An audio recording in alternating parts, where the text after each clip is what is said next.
In this series, lowimpact.org talks with people working to build a mutually owned, democratic, decentralised economy that builds community and doesn't destroy nature. We want to increase collaboration to bring about system change. Find links to the sites mentioned in the videos in the description below. Join the conversation by liking, commenting and subscribing to our channel. So this is the third in a series of interviews that will accompany a book I'm writing that will be published by Chelsea Green. It's an employee-owned company and part of the new economy that the book is describing, built around a mutual credit core. And today I'm talking with Chris Cook. He was the designer of the Iran oil bourse, and I interviewed him before about the history of the oil markets, and there'll be a link to that in the description. He's now part of a group called Mutual Credit Services, which has been formed to build mutual credit clubs. Hello, Chris. Hello, Dave. So we've been talking about mutual credit on Low Impact for a while now, and how we change the money system. I'd like to ask you some questions about saving and investment in a credit commons in a world where the money is mutual credit. So I get asked lots of questions about this, about saving and buying houses especially, but we'll come to that. So first, why are you doing this? Why are you part of Mutual Credit Services? I'm part of it as part of my work for it's called the Institute for Strategy, Resilience and Security at University College London. I'm working on, you could call it action research, to come up with a more resilient financial system. And I was asked to do this in the aftermath of the financial crash in 2008, when we came 2 hours away from the cash machines being switched off, right, which isn't a particularly resilient system. No. So probably the most common question I'm asked, in a mutual credit world, in a world where mutual credit is the exchange medium, how do I buy a house? So I talked with Dill about this, and he mentioned rent credits. Can you go into more detail on this? Because people who ask me, how do they buy a house in this new world? They want to buy a house, not rent it. So could you just sort of go into a bit more detail about that? Yeah, I mean, the way I see it is that we'll be looking at a form of what I've heard called a co-ownership. And in a sense, it's co-ownership between the people who actually invest in the property and the people who live in the property. The way I see it is we're sort of dividing the property rights, you could call them, the rights of use, the right to the fruits of use, and the rights of management. We're dividing them up in a different way, in a simpler and more radical way. But in fact, with deep roots which go back thousands of years. So are you talking more of something like housing associations or housing co-ops? It is essentially a cooperative model. And I'll give you an example. I was a member of a housing cooperative in London for 10 years, and I didn't have a freehold. I didn't have a leasehold. I didn't have a tenancy agreement. I was a member of a beast called a friendly society. And through my membership participation in the friendly society, I had the right to be there. I had complete security of tenure for as long as I actually paid my rent, for as long as I actually was in line with the rules of the co-op. I could be there as long as I liked. And, that's called a fully mutual housing cooperative. And the model still exists. There's a particularly big one in the south of Glasgow called West Whitleburn, which has got 350 members or so, and people are queuing up to join it. But to answer my brother's question directly, would he be able to own his own house? Would he be able to say, this is mine, I own it?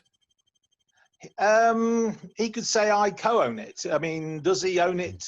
And if he has a mortgage, does he own it? Well, or does the bank own it? You see what I'm saying? Yeah. You know, if he has acquired all of the rights of investment, if you can call it like that, in the property, then yes, he would be 100%. He would have both the right to occupy it, and he would be the owner of all the future rental value, if I can put it like that. So the economic interest in it, he would own. And the right to pass it on to his children?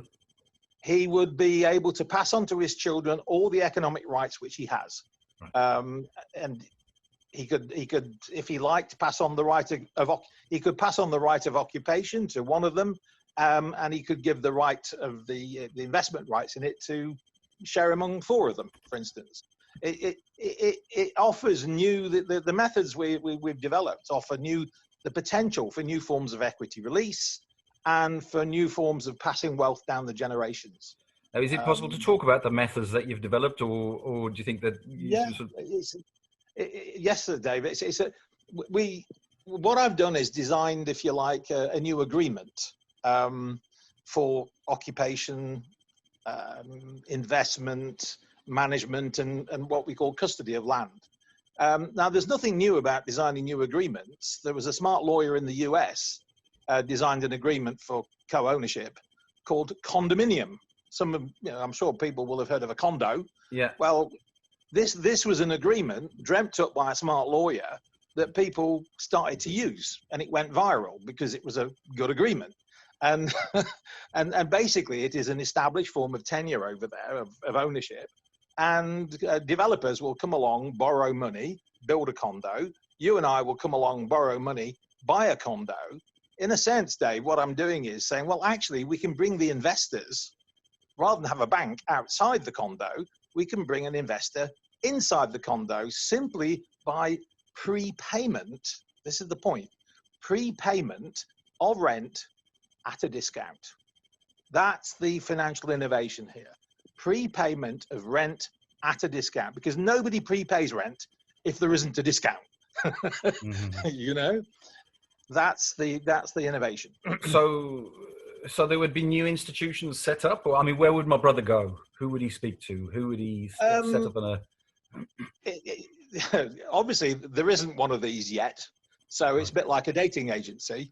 There's nobody to date at the moment. Right. But once you actually, it's a new asset class potentially, and I think it will become. I genuinely believe it will become a very important form of tenure in the future. But it's purely optional.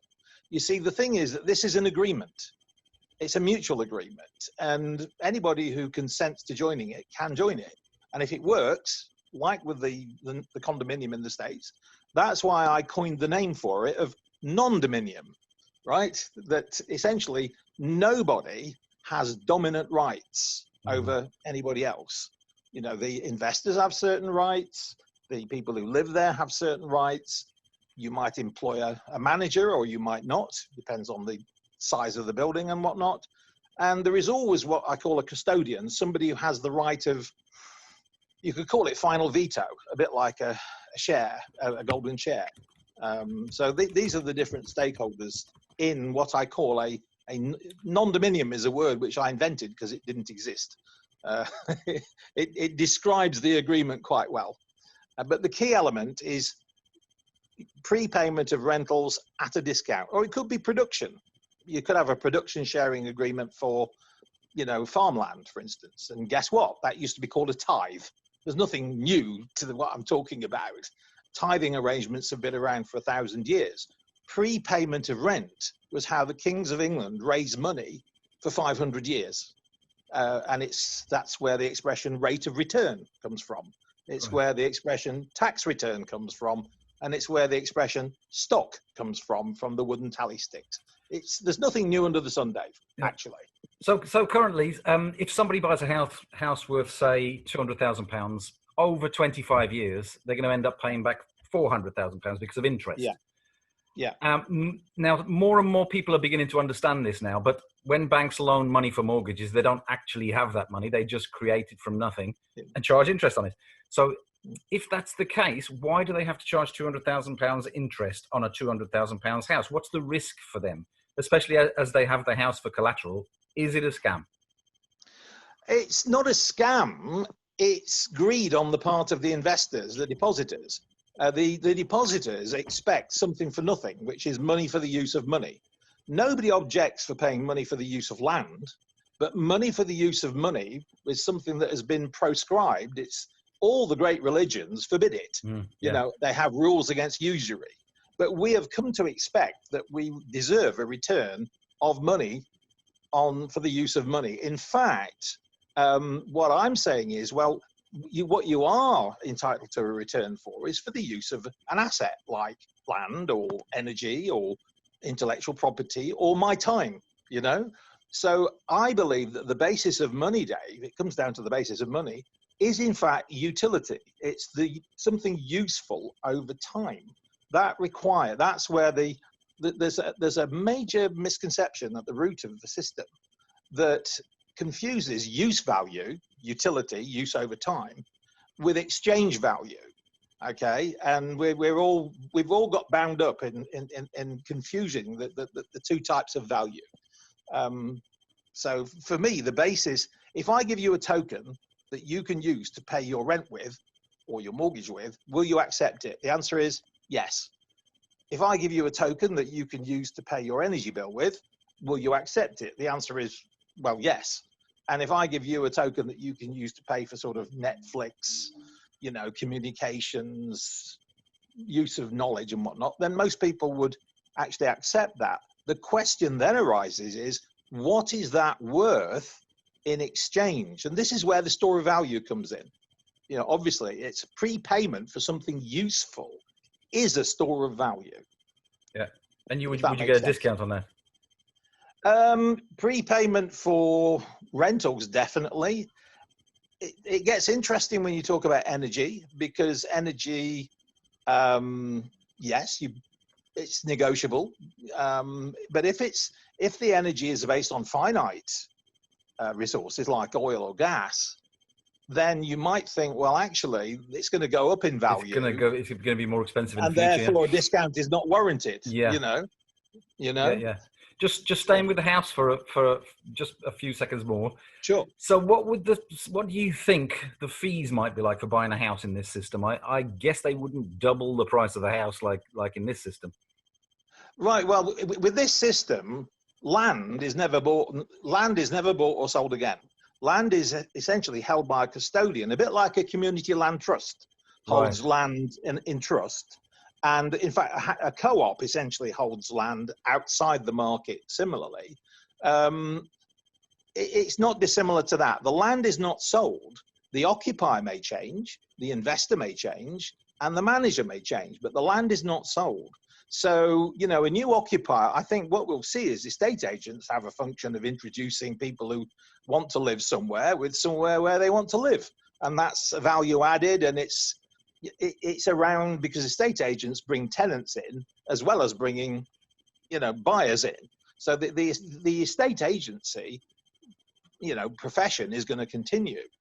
You're also going to need what I would call banking service providers, people who bring investment in a productive asset together with productive assets they want to invest in.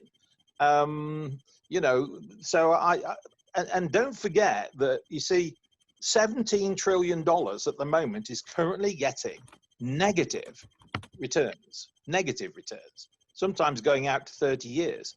What I'm proposing is that land value, use value, is always positive, okay? That's the key point. Because it's something solid. It's something real. And it's something real, and it has a use, and people are always prepared to pay something for the use of it. And that something might even be like with a tithe, it might even be something from the production. So, you know, in my view, this is potentially a massive asset class. I think we will see a transition from debt to this form of, you know, call it whatever you call it, quasi-equity, land, you know, rental credits, if you can call it that. I think will be a huge asset class. And I'm not just saying this, I've been saying this for 15 years. So I guess my brother's going to have lots more questions about sort of house buying. I'll get him to ask questions in the comments, and maybe me as well. I'll think about it some more. I'll ask some more questions. Absolutely. So saving money for a rainy day or for a holiday or for anything, you know, anything you want, just saving up resources for the future. How would that happen? It's basically what you're doing is you're investing in, you know, in prepaid rental value, and probably we will find that, for instance, here in Linlithgow, you'll probably find that it's not just a custodian of one property. People start putting lots of properties together within a sort of common framework. So you soon start finding that you've got a pool, a rental pool, if I can call it that, pooled rentals. And what that means is, Dave, that you'll have a liquidity. So if you actually prepay rentals because you've got some spare cash and you've got a nice big fat balance, Well, you can probably find somebody who buys that from you for sterling or swaps it for something that you need at any time, because the beauty about rental credits is, by definition, they are accepted locally. They And are there'll be local. institutions. There'll be institutions that deal with all this, because obviously somebody doesn't Yeah. want to go around searching for partners to do deals with. That you will find, just as you have now, you have people who make markets, in a sense. I'll buy from you at 3 and sell to you at 4. You know, somebody who actually takes a risk, but it's probably quite a minimal risk, and that is a value added you know, profession. Actually, you've always had people who are prepared to sort of, you know, come in and buy and sell, like merchants, on that basis. But that is something which, you know, would have to, I mean, it might be that, or it might be a broker brings together somebody who is prepared to invest with somebody who's. So you'd have a relationship with somebody like a bank or a building society today, and then you wouldn't have to go around sort of searching yourself. You just deal with your broker or your. Well, I think what you'd see, Dave, is something rather like a local stock market, literally, where people just, you know, put their sort of needs and wants up there. You know, I actually want to sell, you know, 5,000 rental credits. What my bid? I think what you'd find is, you see, the beauty about a rental credit is, you know, people will always buy it at any price below £1, right? Because that means they can cash it in at the full value. You know, so you know, if I'm an occupier of a property, and there's somebody out there selling, you know, rental credits for, you know, for 95 pence, I'm going to buy them, because I can then cash them in for £1's worth of rent. You see, you know, this is the beauty about having a returnable credit as an asset. I know what people are going to say, though. People are going to say, that sounds really complicated. I just want something simple to save for my old age. You know, is it going to be as complicated as it sounds? How will it be usable by people? But you asked a complicated question in that, how is that going to work? You may as well say, how's the market going to work? There is a simple solution, and that is that, yes, you will have people who will enable you to cash out. You know, because that's what you're asking me, isn't it? How do I actually cash out? Yeah. And the answer is yes, you will very easily be able to cash out. And that question can be answered in more, you know, in as much detail as you would like. Yeah. And so we'll have to see what kind of institutions develop as time goes on. Well, institution is I mean, the trouble is, when we talk about institution, we think of organization. I'm saying people will be there who will do that. Right. Okay. So Yeah. Are you also saying that you see the opportunities for profitable investments in capitalism shrinking? Yeah. Well, very, very simply put, I think we've reached a point. I call it peak rent. When you consider that 18% of retail rents in the UK have been paid on time, that's 1/8, not 80, not 80. You realise that there is a crisis. I don't think it's understood how big this crisis is. You know, all of these shops, Arcadia, Debenhams, shopping malls everywhere, they're just not paying the rent. Why aren't they paying the rent? Because they cannot pay the rent. As Michael Hudson says, if debt cannot be paid, it will not be paid. That was 2008. If rent cannot be paid, it will not be paid. And the thing about rent is, it's demanded whether you can pay it or not. And now we've reached a point that systemically, there is too much rent in the system. So landlords are having to come to a new, I think, understanding that, well, actually, it makes, you know, would you rather have 100% of nothing, I would ask the landlord, or a smaller percentage of something? And that is the new thinking that is emerging, is that we're talking about, you know, production sharing leases. We're talking about shops which are actually sharing above a certain base rent. They're actually sharing the rent with the landlord. That's been happening with British Airways, the airports, for some considerable time. The richest landowner in Norway, he actually got that way because he charges an affordable rent and shares the revenues above that. And it's both ethical because of the risk sharing, and it works. It works for the landlord. You know, it's it's not a new concept. It's a form of Islamic finance as well. Yeah. It's always been. Are you also thinking that these kind of use credits are a kind of alternative that will bring investors over to the new mutual credit use credit system as a way of investment in future?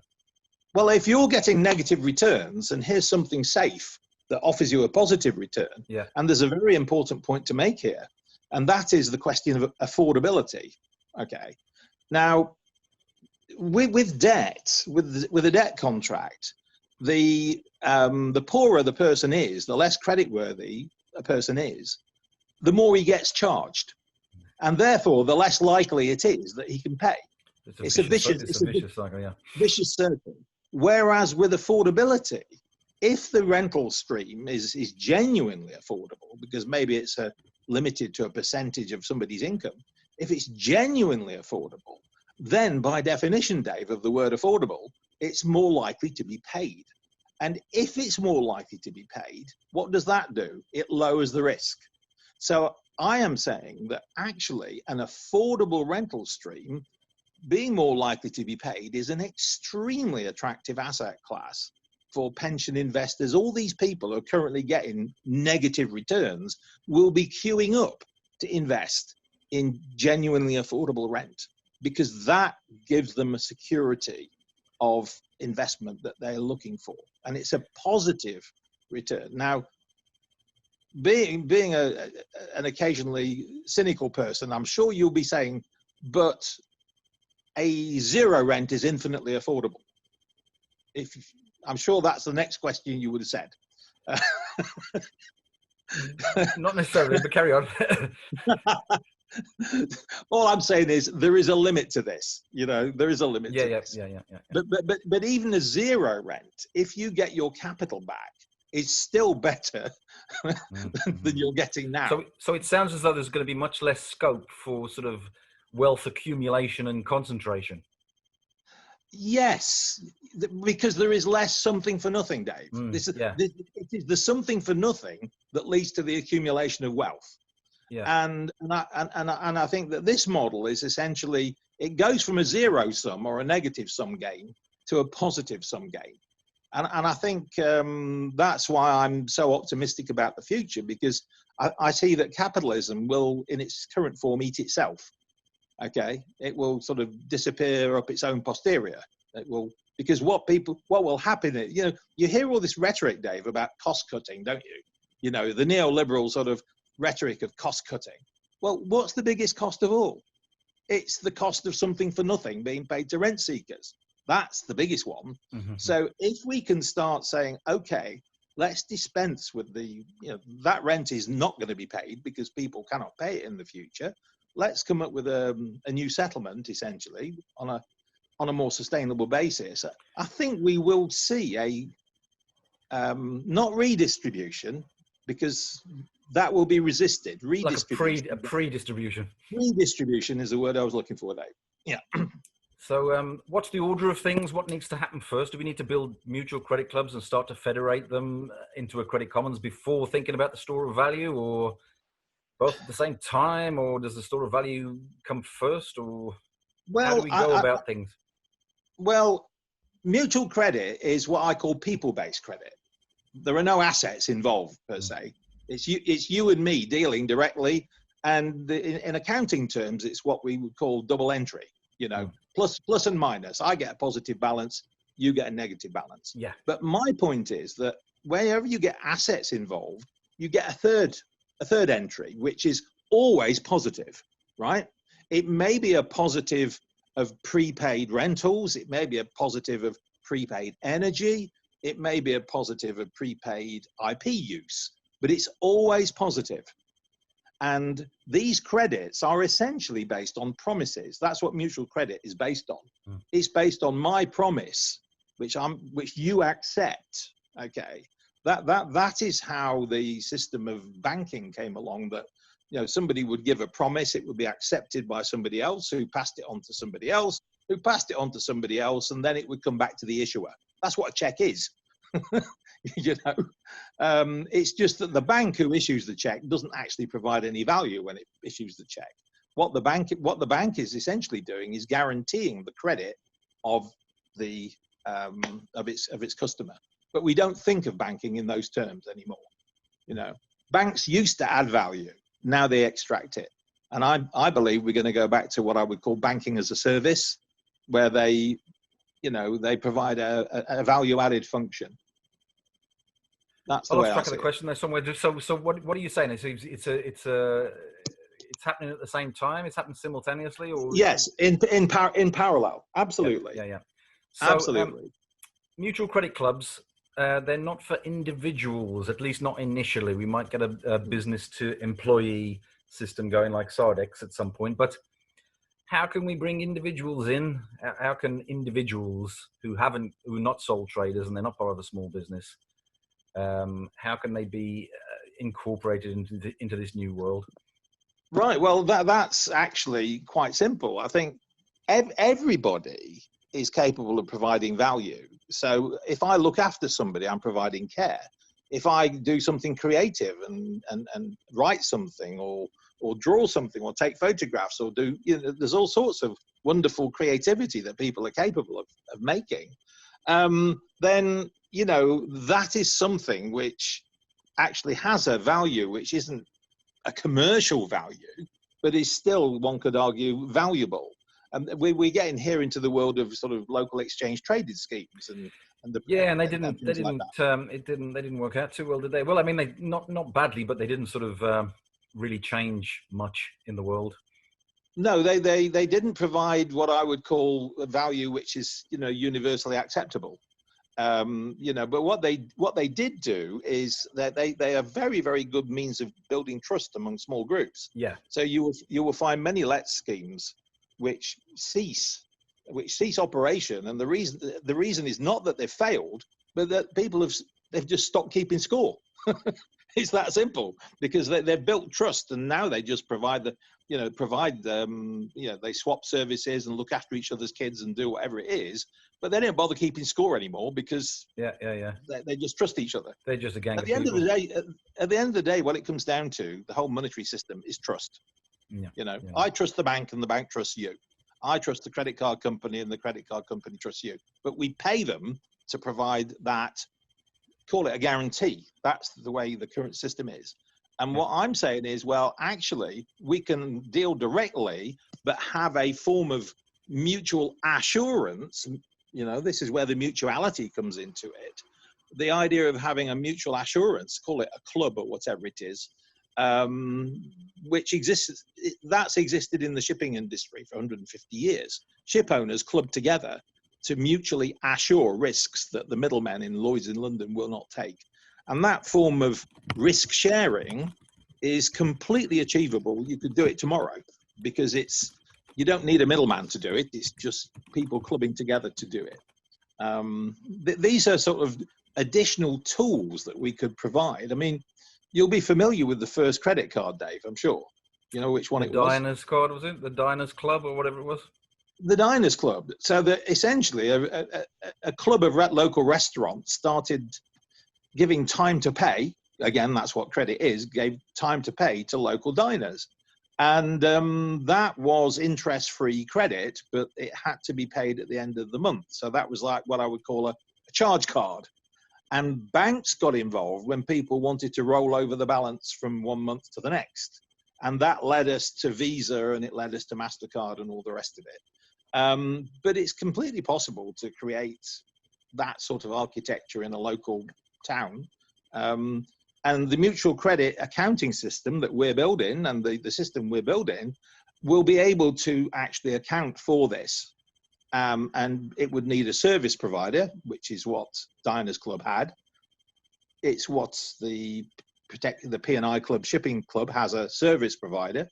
And I think that's the way it's going to pan out, that we will have clubs acting to a common interest of risk sharing, cost sharing, surplus sharing, but with a service provider actually managing and operating the system.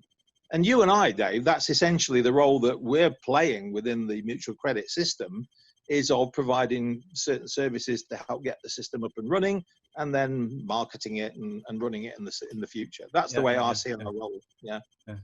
So Dill talks a lot about transferring over the resources of capitalism into the new economy in the same way that the resources of feudalism were brought over to capitalism. Sort of, the peasants were Yeah. turfed off the land to graze Yeah. sheep and to make Yeah. money from the wool trade. And then, Yeah. then the land was rented by the landlords to the Yeah. merchants, and they were paid in money, not in labor anymore. And before Yeah. they knew it, everything was for sale in the new capitalist system, including land and labor, which wasn't for sale Yeah. before. So do you think we're at the point where that kind of transition could happen again now? I think it will be reversed. I think we're already seeing, with this, all the retail rents, being killed off, all the office blocks being emptied, because it's what we've seen suddenly is people working from home, just like that, and I think what we will see is a form of re-ruralization into sort of smart small holdings. This is something which I saw a very interesting talk not that long ago by Simon Fairley of The Land Is Ours. You may have come across him. Oh, I know Simon, yeah. And he put forward a very interesting insight, which was that whereas if you went back, you had 2,000 acres that was maybe 500 families with 4 acres each, and it was self-sustaining, and it actually could handle a lot. A lot of people lived on it and lived decently on it, but there was nothing left over for the landlord. So as you just said, essentially, the landlord threw them all off the land. They all went off to the cities, and the landowner made money for some time. But now the landowner can't compete, with big farms elsewhere. So the landowner's losing money on his 2,000 acres. And what Simon was pointing out was that actually, if you had 500, let's call them smart eco small holdings, who start self-organizing and becoming infinitely more productive, so that any surplus they have is actually deployed, and sold locally, which is essentially what sort of happened in local markets. His point was that the reason this works out for the landlord is you've got 500 residential footprints on that. Yeah, so they're going to live on there as well. Yeah. Yes, and so in other words, what he's saying, and I completely agree, is that provided we can get the planning right, because what happened here in West Lothian, they had the idea of a sort of, what was it, they called it lowland croft. So you'd have the right to put a croft building and 6 acres, but they didn't actually tighten it well enough, so that what you got was an executive home and 6 acres for Fiona's pony, is what is what you got. So if you get the planning right, I think what we can and will see is a sort of re-ruralization in a sort of more smart, like permaculture, all of these things, intelligent use of land, intelligent production and consumption. And the sort of things that we're working on in southwest of England will be extremely apt for this. It seems to me that for many, many, many things that we do, the UK could easily become self-sufficient for most of them, with intelligent forward planning and local mutual credit. There's so much can be done. We've hardly even scratched the surface, Dave, in what we can do. Yeah. Honestly. Anything else you want to add? Any articles you've written that people can read to go a bit deeper, and I can link to them? I've got a few, about 3 pieces in quite a good publication up here called Bella Caledonia. One of them is on the sort of on the energy front, but there's one which is about what I call a care for equity swap. It's called Caring for Scotland, and it basically talks about how, my generation, Dave, was made out like bandits, but we have benefited from the massive increase in land and building land values in the last 40 years. But my boys are on the other end of it. They are what I would call, care rich but land poor. My generation is sort of land rich but care poor. And I think what we can do is make a swap between the generations using care credits and land use credits in simplistic terms. Now, Switzerland, in St. Gallen, I think it is, it is possible for citizens to sort of earn care credits, which are then credited to them for when they get old. And the reason that people do that is that they trust the commune still, the St. Gallen government to be around there in 50 years' time, whereas you wouldn't trust G4S with that or somebody like that, would you really? Yeah.